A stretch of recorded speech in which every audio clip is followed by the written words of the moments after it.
Now, here are Morgan Streetman and Roxanne Wilder. Well, hello, Morgan. Hello, Pat. Hello. Hello to you. And if you want to be a part of the show, 888-404-1010. That's the number to call. Today, we're starting the show with a topic that reminds me I'm pretty happy to live in the Tampa Bay area because we're seeing some crazy things happening in Chicago and Portland and some of these other cities and New York. Riotous Monday morning. I'll tell you what. If you live in these cities, you'd have to be getting tired of this, wouldn't you? I mean, don't you want your life just to go on like normal and all these? Yeah, like getting that unemployment check. It stopped. Yeah. Now I've got to do something. Oh, goodness gracious. You got to do something. Got to find something to do to make some money. Well, yeah, we wanted to start out with Chicago because that's the big news this morning and kind of woke us all up this morning. When we got up, we saw the news out of Chicago, some crazy riots going on in Chicago. I've got a couple of friends in Chicago. They were messaging me and saying, you got to talk about this. They're absolutely losing control of the city. And that's a pretty amazing statement. I mean, people that are committed city dwellers are saying, this is getting out of hand. And, it's styled up as some kind of protest. But what protest results in you going and throwing bricks through the windows at luxury goods stores and then running in and stealing a bunch of stuff? How is that a peaceful protest? I mean, in protest, don't you carry signs and try and win people over to your side of the cause, whatever the cause is? Say, hey, this is terrible. What happened here? Here's my sign. And, and look at all of us who feel this way. Yeah, and you're trying to win people over. But I'm not sure who you're going to win over except the Marxists. The Marxists want this. They say destroy capitalism, destroy the system, take the whole thing down, burn it all down. That's their mentality, and that's who they're appealing to. And so what we had happen in Chicago last night started about a little after midnight, with some low-grade looting that started at Saks Fifth Avenue in the Coach store as people started throwing bricks through those windows and trying to rush in there. And you had some police response to that. Police came down. Well, then things got kind of out of control to the point where shots started being fired at the police. They couldn't really pinpoint where they were coming from, but they were returning fire. Good. You would expect that, wouldn't you? You can't shoot at the police. They're going to shoot back at you. And we need some degree of law and order. We do. And so we need there to be some consequences. Now, obviously, we don't want open gunfire in the streets. But what's the big deal about this, if you don't know Chicago's geography really well, this is not uncommon in the South Side for there to be shootings and just generally, and in the West Side. There's a lot of shootings, a lot of violence, and it's very common. But once you get inside the loop in Chicago, it is extremely safe. Mm-hmm. There is no violence. They don't allow it. Violent people don't tend to come into the loop. The loop is the chain of interstates that kind of surrounds downtown. And once you're inside that loop, you're in downtown Chicago. That's where all the business goes on. That's where all the people work who, have these big-time jobs in Chicago. Like Magnificent Mile. The Magnificent Mile. A lot of money down there. Unbelievable amount of money. Oh, it's beautiful, too. Mm-hmm. And so you have the South Side, that's dangerous. The West Side, the Sharks and the Jets. And sorry, West Side Story. I'm sorry, I couldn't help myself. And so we usually expect the tourism is going to be in the loop and it's going to be safe there. Sure. And that's when they breach the loop. Now bad things are starting to happen, and that's what happened last night. So we had shots fired. We had a security guard who was shot in the stomach. Luckily, none of the police were shot. It looks like the security guard is going to be okay, but you never know. I'm sure. Going to be okay when you're shot in the stomach means you live, right? I'm sure there's going to be after effects to having a bullet go through your stomach. Probably messes up your stomach and your intestine, whatever it hits as it passes through. You're in deep trouble. So a lot of this stuff really escalated just before 5 o'clock this morning, and it got to the point where they raised the bridges so that nobody could get into or out of the loop. They closed down the expressway lanes in and out of Chicago. They cut off all bus and train service in and out of downtown Chicago. And so the end result of that is this morning people were waking up. Nobody in Chicago can go into work today because all that's been shut down because of these crazy riots with active gunfire going on. And that was what was going on in Chicago. You swing over to the west coast of the U.S. and Portland, And we had riots this weekend in Portland. You can go look this up. A guy named Andy No, which is NGO. Okay, I see we got a caller. A guy named Andy No does a lot of great videos on what's going on in Portland. If you want to find out what's happening in Portland, you got to check him out. Let's go to our caller. Byron, hello. You're on the Morgan Streetman Show. Good morning, and thank you for having me on. I definitely heard a few of the words about the violence erupting. If we think that this is as bad as it's going to get, wait till they start cutting the checks. And I mean stopping the checks. That's right. That's right. Because, we've trained these people to be codependent on government to a certain degree, trained, and when they become codependent, just like anything on earth, living being, codependency creates a negative outcome, right? Yeah. So my goal in life is to hunker down, wait for this election, and then watch it erupt even more. I don't know that we're going to be able to keep this country from going down. Well, that's a disturbing thought, Byron. Now, what do you think? I know we're about 3 months out, a little bit less than, but what do you think's going to happen in this election? Whether Trump wins or loses, whether Biden wins or loses, you can't keep debt as a source of income. I don't care what instruments of economics applied. Agreed. I think we're just headed towards a debt ceiling that we were never going to be able to, work in our favor on the long term. I think that China's been on the IMF for long enough to be trusted. As crazy as their government is, they have control over their people. The powers that be like that. There's a lot of different things that point to the fact that there's going to be a great shift from the American experiment to the Asian experiment is what I'm thinking. Now, do you think that what's going on in our country right now is just happening organically, or do you think that there are people who have a lot of money that are funding different aspects of it and trying to push this country to the exact point that you're talking about? The Supreme Court just ordered a stop on all the Soros grant money.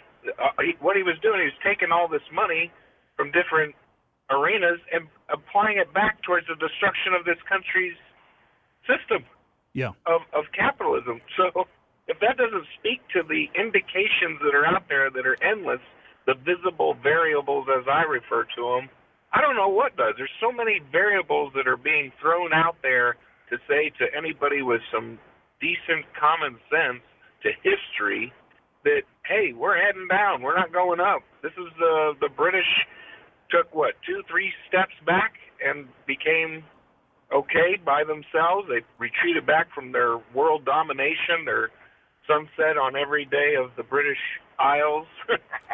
Well, I mean, you look at the fall of any of the great empires, any of the great countries and governments, however you want to refer to them, that have existed in the past, and it's not an instantaneous fall. It always happens. No. Yeah, this has been going since the 60s, absolutely. Yeah, it happens over a couple of hundred years. You look at the fall of Rome. Rome was sacked a number of different times by marauding barbarians from the heart of Europe. Yeah. That happened several times, and you got to imagine the Roman citizens, the people that lived in the capital city, which had never been breached, and they wake up the morning after the barbarians have sacked Rome and left, and for them it had to be the end of the world, but that wasn't the end of the Roman Empire. Things hung on. They kept working to a degree, and our story will be the same. The American Empire is not going to just be instantaneously done away with. There will be a continued aspect of American power, but what you're saying, I think, is that we're on the downtrend. We're on the other side of the mountain, and now we're headed back down. How do we head back up? Yeah, we need to head back up. Turn I already around. have the solution. The way to head back up is the whole federal system's got to go. Forget it. As far as the Federal Reserve System, the banking, the international, the globalization, that's all just, it's a pie in the sky, man. Well, and that started just back in the early 1900s, so it's not like our country can't exist without it, right, Byron? Right, exactly. All right, well, Byron, thanks so much for calling in today. It's great to hear from you. Thanks, Byron. Good Thanks, call. guys. Always great to get your perspective on things. Byron's one of our regular callers, and he just knows so much about the Federal Reserve, and he's always calling in and bringing up some new aspects. And I've talked to him off air. I mean, he's got a lot more interesting stuff he could talk about. I mean, we could probably have him on, and he could just run with the show one day. In fact, we'll mark that down. Byron, you could be one of our special guest hosts one of these days when I'm out, because I know you've got a lot of interesting things that you like to share with folks. And we've got a lot more interesting things that we want to share with you as well. Had some interesting stuff. I want to finish it out on the riots, because these riots are well organized, well led, and extremely well funded. And we'll talk to you some about that when we come back. Welcome back to the Morgan Streetman Show. Roxanne Wilder here. Pat George is here as well. And our last caller made me a little nervous about the future of our country. Yeah. So now as we dig into more riot stories, we're going to kind of validate that fear. Well, we just see so many things going wrong in our country, and I've talked to people about that. You know, they say that's a great barometer of what's going to happen in the next election is, do you feel that the country's headed in the right direction or the wrong direction? And this year in particular, I think, has caused a lot of people to say, wait a minute, all of a sudden, we're headed in the wrong direction. Just 8 or 9 months ago, everything was going relatively well. We had our problems, but it looked like we would overcome them. Now, people are not so sure if we're going to overcome them. And so that would tend to indicate that we'll be looking at not retaining the incumbent president and instead going in a different direction. But what you got to remember about Joe Biden is now you're going to get even more of what you didn't like. You thought you had it bad. Now they're going to be slopping up some more of this stuff into your bowl, and you'll be eating this crap for years. And this is what we're dealing with. And so these riots that we're dealing with right now, which are going to be increasing in intensity, you know, one of the points I wanted to make here at the end, and there was a lot we didn't get to cover, including some stuff about New York City, but we've got to just keep moving here.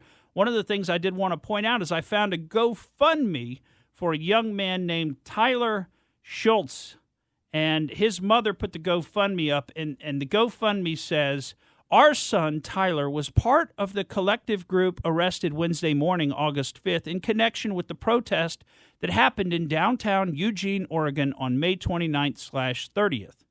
He was a peaceful protester that has been charged with rioting and other bogus charges.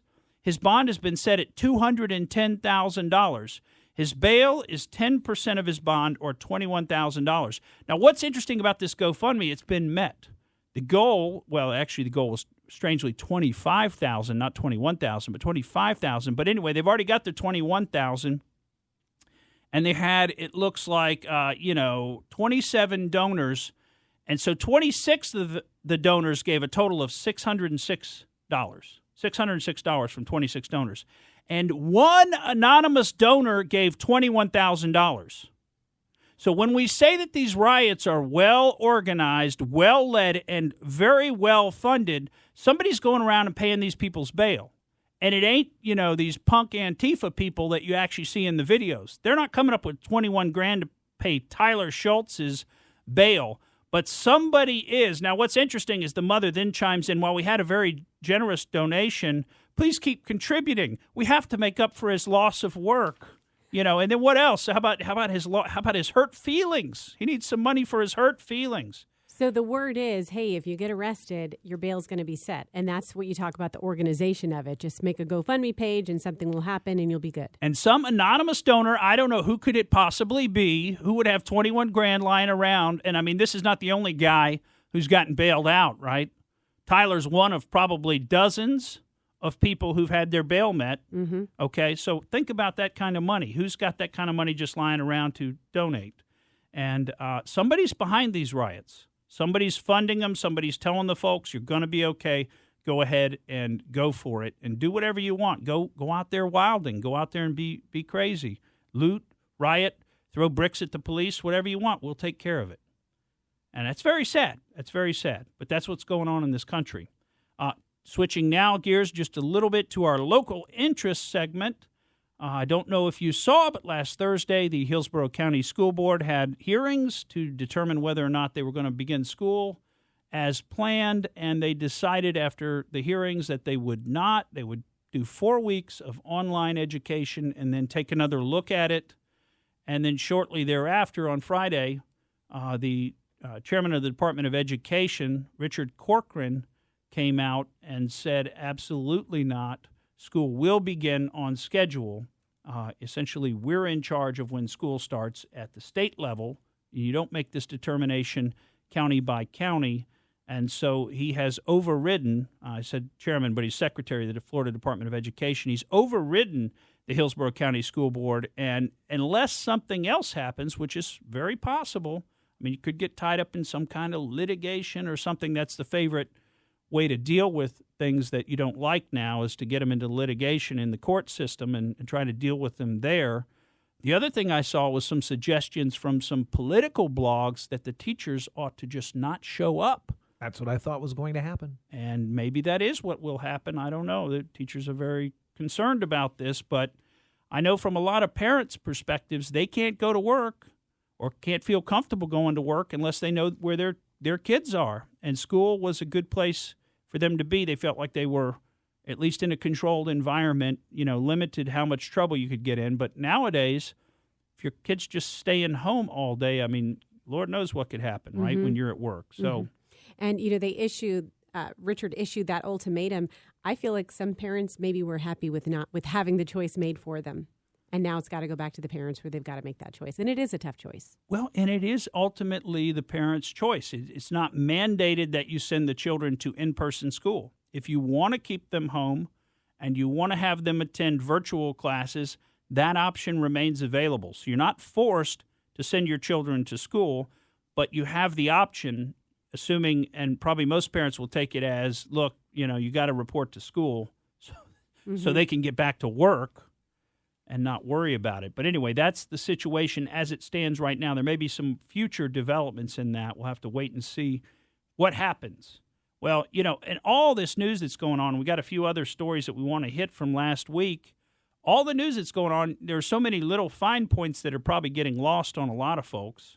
For instance, I don't know if you had the chance to watch any of the former Deputy Attorney General Sally Yates' testimony to the Senate Judiciary Committee last week. Yeah, it didn't make big news. And, of course, you had guys like Lindsey Graham. Now, Josh Hawley did a pretty good job with her. But Lindsey Graham, I mean, he's not a terrible questioner. He's like almost like a lawyer, Lindsey Graham is. And, however, a lot of us have a problem with Lindsey Graham because of his lack of action. First of all, why did he wait so long to even get this process started? He's waited so long it can't finish before the election. And don't think that's not by design. By design, right. Yeah. I mean, he doesn't want this process to proceed. He doesn't want the Senate Select Committee on Intelligence to be exposed for what they were doing. They leaked the FISA app through their head of security, James Wolfe. Remember, he was indicted for making a false statement, which was a gimme, because what he actually did was he leaked the Carter Page FISA app to his girlfriend, that reporter, Allie Watkins, who parlayed that into a nice position. I think it was with the New York Times, parlayed the leaked FISA application. And, of course, they had that stuff for years before they admitted, and there's a whole story there. That's not where we want to go with it. What I thought was interesting about her testimony, a couple things. I mean, she seemed to be oblivious. She pulled the same lines that, like, Rod Rosenstein uses, like, the Justice Department is 115,000 men and women, hardworking men and women. And I'm just at the head of it. Kind of, how could I possibly know what was going on throughout the organization? And that was basically her tone in a lot of the hearing. In fact, she was so oblivious to what was going on. I thought Congressman Nunes from California, had a pretty funny comment about it after the fact. This is like the most oblivious Deputy Attorney General in U.S. history. I love Devin Nunes. He speaks the truth, and he just throws it out there, and he's exactly right. She was totally oblivious. The most notable thing she said, though, and this is worthy of note, is she threw James Comey under the bus for that interview where he sent a couple of agents over to interview Michael Flynn. Remember how the whole Flynn case got started, although they were investigating him before that. But remember, the entire case they ended up bringing against him was based on his supposed false statements in that interview in early January 2017. And, of course, the reality is the agents that went over didn't end up thinking he made any false statements. We're not even sure he made any false statements. He didn't have the transcript. They did. But remember, that was an operation where James Comey said he thought he'd just send a couple of guys over And Sally Yates had an interesting comment on that when pressed. She said Comey went rogue. I want you to listen to this. Here's what I want to understand. It's a counterintelligence investigation that led to the interview. You didn't authorize the interview. As a matter of fact, you wanted to go to the White House and tell them about the problem, didn't you? That's right. I did. I thought that was the more immediate issue. And when you you heard about the interview, you got upset, didn't you? I was upset that Director Comey didn't coordinate that with us and acted unilaterally. Yes, I was. Okay. Did Comey go rogue? But you could use that term, yes. That's a pretty bold statement there. It looks like an interesting answer. They're starting to hang Comey out to dry a little bit. Now, I want you to notice the difference in style between the Republicans. And, of course, you got the Senate versus the House, and the Senate always pretends to be more dignified. But I'm surprised we didn't hear one time our favorite phrase from last week, reclaiming my time. Reclaiming my time. And I did talk to somebody about that reclaiming my time nonsense who's very well versed on Robert's Rules of Order. And he said reclaiming your time is actually something that you use under Robert's Rules when you have yielded your time to somebody else. It is not appropriate for use in a question and answer situation. So actually the way the Democrats in the House were using the reclaiming my time was totally wrong under Robert's Rules of Order. But that's probably a longer story for another day and for people who wonk out on things like Robert's Rules of Order. We'll be right back. Welcome back to the Morgan Streetman Show. After your show last Monday, Morgan, on Tuesday we heard about that explosion in the Middle East. I mean, how many videos of that have you watched? I've watched dozens of different videos, different angles. Yes. It was completely fascinating. And, I mean, what a terrible, terrible tragedy for the innocent people in Beirut that were kind of caught up in that, some of whom you could hear on the videos as they're taking the cell phone camera videos as they were talking to each other and could see the situation getting worse. And I talked to some of my friends in the Middle East about that, and it's just a very sad situation. Now, it was interesting how quickly they came up with an explanation for it that was, somewhat benign and even pointed maybe the finger at Lebanese leadership, and that has led to some riots and things over there to try to hold some people accountable for allowing all this fertilizer to be stored in this depot for 7 years. And I don't want to do a lot of speculating about it. I'd encourage you to watch the videos for yourself. And I'd also say if you want to see what an ammonium nitrate explosion looks like in real life, you can look at the explosions that we know were ammonium nitrate in Tianjin, China in 2015. There's some great video of those. And the thing that you'll see about ammonium nitrate is that it doesn't all explode at once. It's not one big blast. Did it make a mushroom cloud? It makes a cloud. Now, this was at night that this happened. It can definitely, yes, ammonium nitrate can definitely make a mushroom cloud. And it can also create that water vapor explosion that occurs that you saw, which was the donut coming off of the explosion, the white part of the explosion.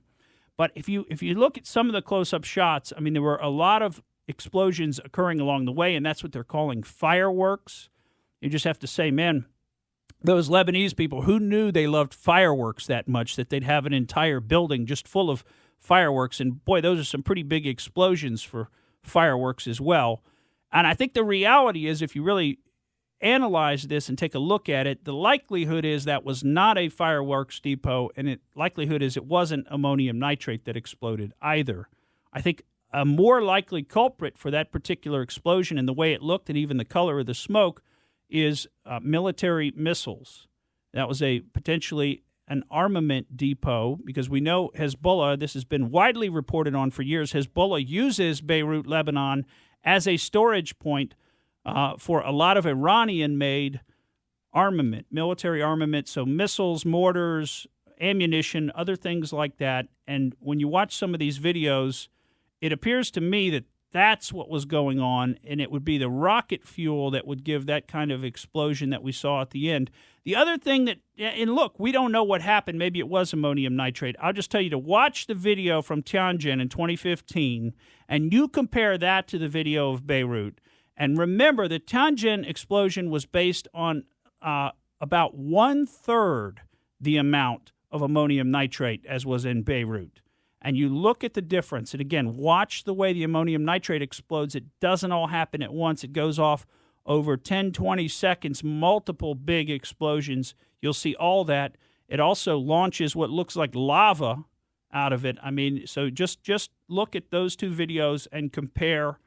You know, they'll never openly state what actually happened there, but I think when you look at the evidence and you understand what goes on in Lebanon, which is partly run by Hezbollah, you'll have to wonder if that was really fertilizer in that depot. Mm-hmm. Also, we may never know. That fertilizer is very valuable. It's been seized. Why wouldn't they distribute it to their farmers? Well, who would leave that sitting in a depot? You know, they've got a food crisis going on in Lebanon. So there again, wouldn't you want your crop yields to be increased? Good point. Well, let's move from Beirut to Joe Biden, or the Biden family now, because I don't know if you saw this just recently, but Hunter Biden got slapped with a pretty sizable tax lien by the District of Columbia. Close to $500,000. Yeah. And apparently didn't pay state income taxes in 2017 and 2018, amounting to over $200,000 each year. He didn't pay his taxes. Now, remember, this is the same Hunter Biden who just earlier this year attested in a child custody proceeding in Arkansas that he was unemployed and has no income since May of 2019. He's got significant debts, in part arising from his prior divorce, and certainly couldn't possibly afford to pay any child support. Meanwhile, we've reported to you before, he's living in a $12,000 a month Hollywood Hills rental home, and we've shown you the photos. Well, we haven't shown them to you. We've talked about them. Driving a $130,000 Porsche Panamera, and eating at the Waldorf Astoria, having lunch there, which, I'm guessing is $30 to $60 a person for a lunch, for a light lunch. I haven't been to the Waldorf Astoria, but I'm sure it's expensive. Mm-hmm. Just because it's got two names like that, it's got to be expensive. Somebody's got to pay for all that signage. But in any event, he resolves this tax lien from the District of Columbia within 6 days. Now, that couldn't be by doing anything other than just paying it. They won't, first of all, they really won't negotiate with you when they've got a tax lien. But even if they would negotiate a little bit with you, it takes a lot of time and a lot of convincing to get them to move down on those numbers. He resolved it in 6 days. That means he paid it. Wonder where that money came from. Where'd the money come from? Let's check Joe Biden's campaign accounts. That's a campaign expense, isn't it? Cleaning up after my son. So anyway, this family, this family's pathetic. The Biden family, through and through. And we've reported on a bunch of their different relatives and the kind of things that they do. I mean, they're just living off the public dole. They're living off our money that we pay in taxes. And they just do whatever they want to do. They break the law. They don't stand behind their obligations. And nobody in the mainstream media takes them to account for it. I mean, you notice this story's not being reported on in the mainstream media. How about the Clintons? All politicians. There you go. They and their families play by completely different rules. They're like these fat leeches that got stuck on our necks. We can't get them off of us. They're just drinking our life force out of us in the form of our tax money. Okay, well, let's keep moving because we had some funny clips from Joe Biden. You got to love this one. Biden very publicly is his brain is disintegrating right in front of us.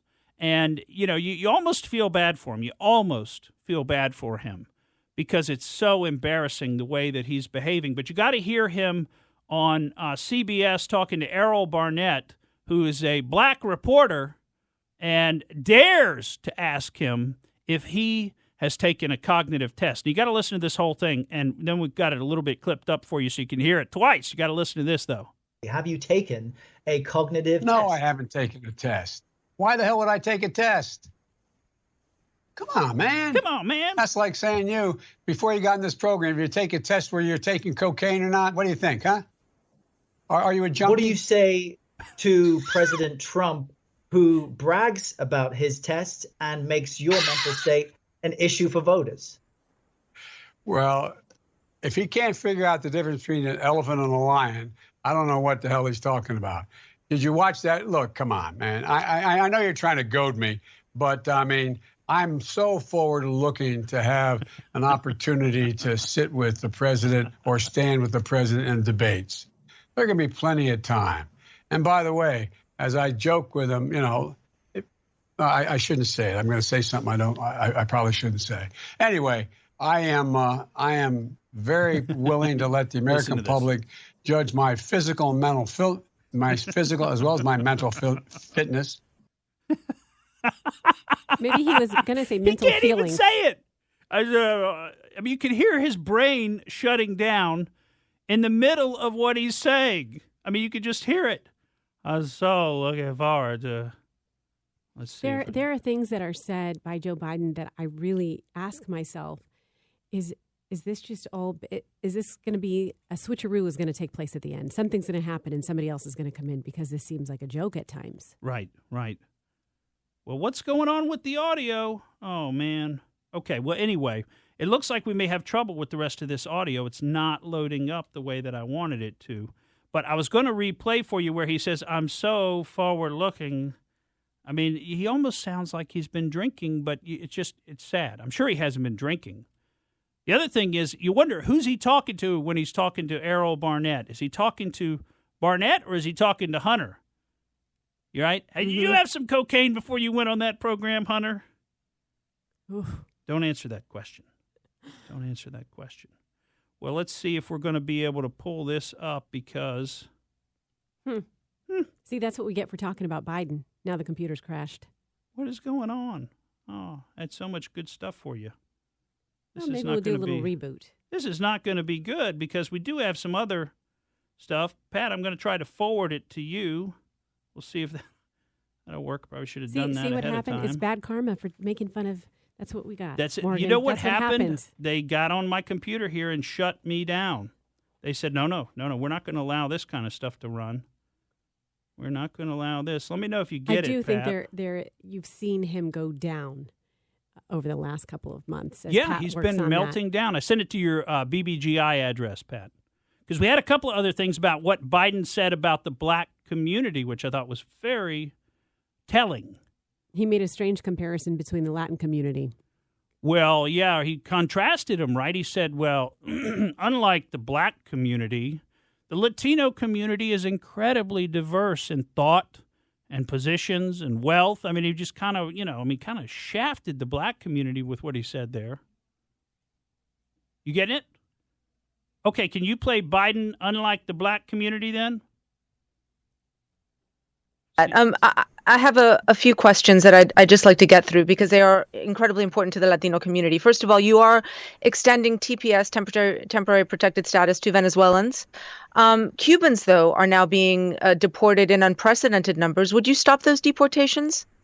What I said, I'm going to look at entire temporary. I'm going to look at every single country in the world that, in fact, is being, and this guy's sending them back.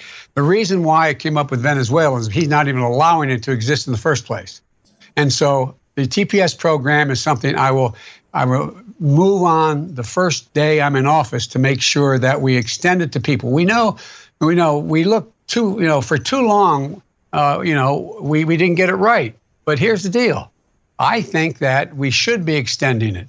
Anybody can prove that they are in jeopardy to go back to their country, and the reason they came in the first place, they should be able to stay in the United States of America until the circumstance changes in their country. And that's why, by the way, I put that program together to provide. Oh, go ahead. I'm sorry. No. Are you going to re-engage with Cuba, though? I mean, I'm specifically wondering about, the Florida communities that are, incredibly interested in the Cuba issue and see status given to Venezuelans while Cubans are being deported. The answer is yes. I'm going to engage. Yes. And by the way, what you all know, but most people don't know, unlike the African-American community, with notable exceptions, the Latino community is an incredibly diverse community. Listen to that. With incredibly different attitudes. Welcome back to the Morgan Streetman Show. We're going out there in the mindset of Joe Biden. He goes out there. Well, he's pretty out there, isn't he? Now, I've got my little system here fixed. We got the CIA moles off of it. But listen to this, because you got to hear this again. Joe Biden's willing to let you judge. Anyway, I am very willing to let the American public judge my physical and mental my physical as well as my mental fitness. I'm sorry. It's just hilarious. He can't get that out. I mean, I wonder if that's a little Freudian slip there, right? I wonder if it's a Freudian slip. And then just to swing back and see what he has to say about the black community. And we have a story to follow this. What you all know, but most people don't know, unlike the African-American community, with notable exceptions, the Latino community is an incredibly diverse community with incredibly different attitudes about different things. Now, lest you think that he didn't say that or something, because I've seen that going around, he actually did a tweet. He said, earlier today, I made some comments about diversity in the African-American and Latino communities that I want to clarify. In no way did I mean to suggest that the African-American community is a monolith, not by identity, not on issues, not at all. I thought that was sort of his comeback, was that he was referring more to issues, but he was kind of revealing, it was almost like he was talking as if he'd been listening to meetings about polling. Isn't that the idea you got? Well, that the African-American community is monolithic and all you got to do is hit certain issues in certain ways and you'll get their votes. You mean those kind of meetings? That's what it sounded like. Mm-hmm. So we got a window into Joe Biden's mind. And in fact, some Gallup polling came out recently, and it does show that the African-American or black community is essentially monolithic, as is the white community, as is the Hispanic community. They're essentially monolithic in wanting police presence in their neighborhoods. And what this data shows, so for all those people that say, the black community wants to defund the police, no, they don't. In fact, you look at the actual polling from Gallup, and 61% of black people want the police to spend the same amount of time in their neighborhoods. But guess what? 20% want them to spend more time. So that means there's 81% of the black community wants the police to spend the same or more time in their neighborhoods, and only 19% want the police to spend less time. This is not so far off from the Hispanic community and the white community. They all have similar numbers. About 80% of all communities want the same or more police presence in their neighborhoods. And when you look at a place like Chicago, and we just got a report from one of our sources in Chicago was saying, look, the downtown shut down, the dump trucks blocking streets everywhere. People are on edge up in Chicago. You can understand why people want more police presence. We don't want this crazy rioting, looting, and shooting going on in our neighborhoods where we have our homes. We don't want it going on anywhere, but we certainly don't want it going on in our neighborhoods where people can get killed and bad things can happen. There's a lot we didn't get to talk to you about today. We had a lot of things on the executive orders and other stuff. We just didn't get a chance to get to it. But now we want to try to go out there. And this was great. I don't know if you got a chance to watch Sunday Morning Futures yesterday with Maria Bartiromo. It's the only Sunday show worth watching. And she had on a guest, Stephen. I love Maria. You she's like my her? Favorite. She's great. She's been on top of a lot of this stuff. Now, I'd say she's not perfectly on top of everything, but she's been on top of a lot of good stuff. She had on a special guest, Stephen Schrage, who's tied in with Stefan Halper, the walrus, the guy who was at Cambridge and basically set up the spying on George Papadopoulos, which we've told you about before, as well as on General Flynn. Now, this is something very interesting that came from the show. I could already see we're running out of time. We're not going to get to run all of these clips for you. But one that I really wanted to play for you is this guy, Stephen Schrage, recorded something with Stefan Halper. And he recorded this. This is 2 days before it becomes announced in the Washington Post that General Flynn is under investigation. So the primary voice you'll hear here is Stefan Halper. The one who's responding is Stephen Schrage. Listen to what Halper has to say about General Flynn. If you go in the NSC, you have to consider very carefully if you feel it's appropriate for you to work for Flynn or if you want to work with. I don't think Flynn's going to be around long. Yeah. Oh. I mean, that's just my guess. But, right. The way these things work, you inevitably find yourself at odds with someone. Yeah. I mean, you always do. Yeah. Probably lots of people. Right. And when your opponents, I won't call them enemies, but when people who oppose you are looking for ways of exerting pressure, they go to people that they know you're at odds with. Right. And that's how it builds, and then eventually you get squeezed pretty hard. And that was my kind of lesson. But Flynn's reaction to that is to blow up and get angry. Yeah. He's really, I mean, I don't know where he goes from Yeah. But that is his reaction. Right. That's why he's so unsuitable. That little blip there, we had to cut a little bit there because he was cussing. Ooh. Bad old walrus. The bad walrus. You know, we're going to have to jettison because there was some other talk about how did Halper know that Flynn was about to be derailed from his post on the National Security Council. And Schrage says he doesn't know for sure that he knew, that Halper knew, but that it sure was suspicious and caught his eye. But here's what Schrage says is the real smoking gun in all this. And it's the fact that nobody has been called and questioned about any of this by any of the authorities. That's some of what we were telling you about earlier with Lindsey Graham. The key part, and I think the real smoking gun in all this is, all these tentacles lead back to this small group, including Stefan Halper at the center of Spygate, Christopher Steele at the center of Russiagate, Stefan Halper's FBI handler. None of the Senate has subpoenaed these or called these people to talk in 4 years. I think that's the real smoking gun. How are these people being protected, and how are we at a point so close to the election and with Flynn's hearing coming up that no one has called these people and gotten to the bottom of this? Well, and then he talks about the fact that he has actually talked to John Durham in the Durham investigation, and then he told him he couldn't wait. Their investigation's taken too long. He had to go public before the Flynn hearing. Listen, this will be the last clip we play on Schrage. I did.